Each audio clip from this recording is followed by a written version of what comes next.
2023-এর second last ডেতে নদিয়া জেলার চূর্ণী নদীর তীরে অবস্থিত সুন্দর একটি শহরে পৌঁছে গিয়েছিলাম। সাথে ছিল মা জননী। শিয়ালদা রানাঘাট লোকাল ধরে আমরা যাইনি। আমরা চিতপুর কলকাতা রেল স্টেশন থেকে সকাল 6:50-এর হাজারদুয়ারি এক্সপ্রেস ধরে যাত্রা করেছিলাম।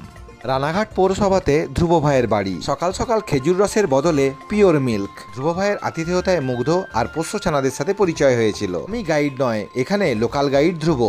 চূর্ণী নদীর তীরেই সুন্দর একখানি মন্দির দেখেছিলাম। মা কালী ও বাবা শিবকে প্রণাম করেছিলাম। রঘুপতি রাঘব রাজা রাম সীতারাম সীতারাম। তারপরে আমরা রামকৃষ্ণালয় দেখতে চলে যাই।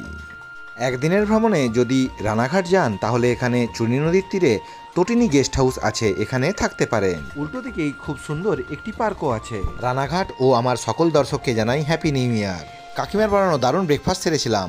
মা জননী অনেক গল্প করেছিলেন। এরকম ক্লিপিংস ভিডিও দেখার জন্য ফলো ও সাবস্ক্রাইব করতে ভুলবেন না।